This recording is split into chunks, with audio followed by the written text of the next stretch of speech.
नमस्कार मित्रांनो, मोदकांचा प्रसाद, लाल फुलांचा हार, नटून थटून बाप्पा तयार, वाजत गाजत बाप्पा घरात.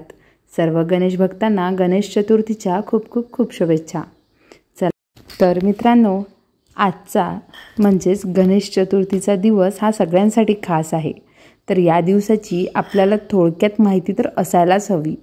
तर मी आज तुमच्यासाठी खास घेऊन आली आहे गणेश चतुर्थीची संपूर्ण माहिती.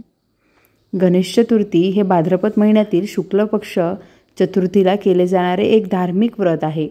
गणेश चतुर्थी या दिवसाला महासिद्धिविनायकी चतुर्थी किंवा शिवा चतुर्थी असेही म्हणतात. या चतुर्थीला हिंदू धर्मात विशेष महत्त्व सांगितले आहे. असे मानतात, गणेशाला प्रसन्न केल्याने घरात सुख, समृद्धी आणि शांतता प्रस्थापित होते. गणेशाला मोदक खूप जास्त आवडतात. म्हणूनच गणेश चतुर्थीच्या दिवशी गणेशाला मोदकांचा नैवेद्य अर्पण केला जातो. त्याचप्रमाणे जास्वंदाची फुलं, शमीपत्र, दुर्वा याही खूप आवडीच्या असल्यामुळे त्याही त्यांना अर्पण केल्या जातात. उंदीर हे गणेशाचे वाहन आहे. तसेच स्त्रीगणाचे लोकदैवत असेही श्री गणेशाला मानतात. श्री गणेश चतुर्थीच्या पहिल्या दिवशी गणपतीच्या मूर्तीची प्राणप्रतिष्ठा केली जाते आणि गणपतीच्या पूजेनंतर आरती केली जाते.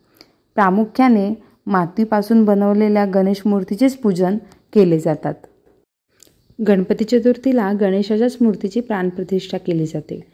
श्री गणेशांच्या प्रतिष्ठापना विधीमध्ये पार्थिव मूर्तीची आवाहन, स्नान, अभिषेक, वस्त्र, चंदन, फुले, पत्री, नैवेद्य अशा 16 उपचारांनी पूजा केली जाते. यामध्ये त्याला विविध 21 पत्री अर्पण केल्या जातात.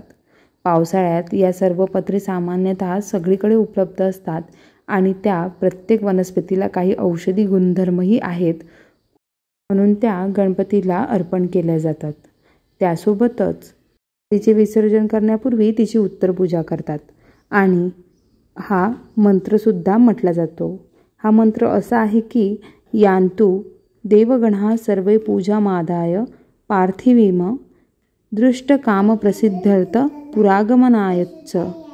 श्री महागणपती पूजन केलेल्या नारळावर तसेच उमामहेश्वर आणि श्री सिद्धिविनायक यांच्यावर अक्षता वाहून मूर्ती स्थापनापासून थोडी हलवतात आणि त्यानंतरच जलाशयात तिचे विसर्जन करतात.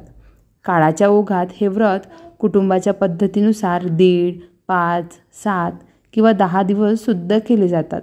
काही कुटुंबात 21 दिवस हे व्रत करतात, तर काही ठिकाणी हे व्रत वार्षिक स्वरूपाचे सुद्धा असतात. या दिवशी किंवा घरात गणपती जोपर्यंत आपल्या आहे तोपर्यंत अथर्वशीर्ष स्तोत्राचे पठण केले जाते. काही ठिकाणी तर गणेश गीता या ग्रंथाचे सुद्धा वाचन केले जातात. तर आता आपण जाणून घेऊ की हा गणेशोत्सव का साजरा करतो. गणपती ही संघटनेची देवता आहे. ऋग्वेदात ब्रह्मस्पती देवतेची स्तुती केलेली आहे. तो सर्व गणांचा अधिपती आहे असे त्यात म्हटले जातात. या देवतेचा विकास होऊन पुराण काळात तिला गणपतीचे रूप प्राप्त झाले आणि भाद्रपद शुक्ल चतुर्थीपासून अनंत चतुर्दशीपर्यंत महाराष्ट्रात गणेशोत्सव आपण साजरा करतो. गणेशोत्सव हा सण आपण सार्वजनिकरित्या सुद्धा छान प्रकारे साजरा करतो. भारतीयांना एकत्र आणण्यासाठी आणि विचारांची देवाणघेवाण करण्यासाठी सार्वजनिक गणेश उत्सवाची सुरुवात लोकमान्य टिळकांनी केली होती.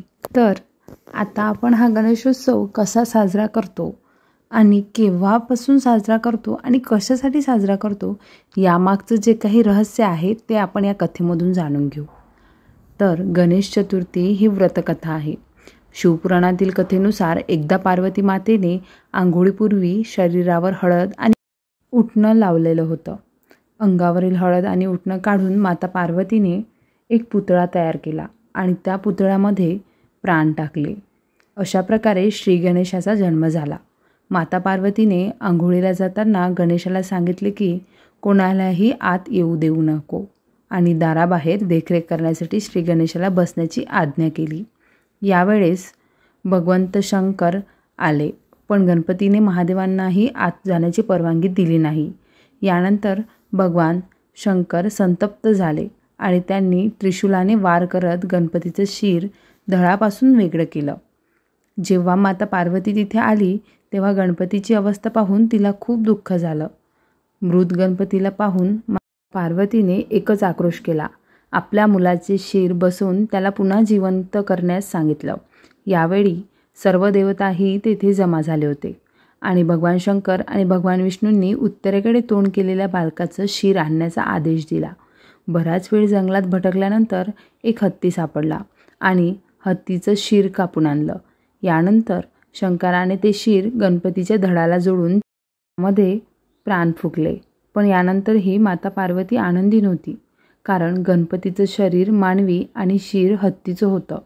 यानंतर भगवान शंकरांनी गणेशाला सामर्थ्य आणि शक्तीचं वरदान देत आराध्य दैवत बनवलं. याच कारणामुळे कोणत्याही शुभ कार्याआधी आपण श्री गणेशाची पूजा केली जाते. तसेच हत्तीच्या शिरामुळे श्री गणेशाला गजमुख हे सुद्धा नाव पडलं आणि म्हणूनच आपण गणपतीला आपले प्रथम दैवत मानतो. गणेशपूजनात धार्मिक महात्म्य तर आहेच, पण निसर्गचक्र सुरळीत ठेवण्यासाठी आपला हातभार लागावा हेही उत्सवाचे कारण आहे. वर्षा ऋतूत म्हणजेच आषाढ आणि श्रावण मासात बऱ्यापैकी पाऊस पडून गेलेला असतो. नद्या, ओढे, विहिरी, सरोवरे यामध्ये जलसाठा मुबलक असतो, परंतु शुद्ध नसतो. तो शुद्ध होण्याकरिता औषधीयुक्त 21 पत्री त्या जलाशयात सोडल्याने ते पाणी औषधीयुक्त होऊन त्याचा फायदा सर्व प्राणीमात्रांच्या आरोग्यास होतो. आणि शेंदूर म्हणजेच शुद्ध गंधक हा धातू याच्या संयोगाने सूक्ष्म विषाणू नष्ट होतात. याचाच परिणाम म्हणजे अशुभ पाण्याच्या संसर्गाने होणाऱ्या रोगांस प्रतिबंध मिळू शकतो. परंतु हल्ली उंच मूर्ती आणणे, जलप्रदूषण होईल अशा मूर्ती विसर्जित करणे हेच आपण पाहतो. हे कुठेतरी थांबले पाहिजे. असाच आहे या गणपती उत्सवाचा जल्लोष. कितीही सांगावं आणि कितीही करावं तरी कमीच पडते. तुम्ही सुद्धा अशाच जल्लोषामध्ये आणि आनंदाने हा उत्सव साजरा करा.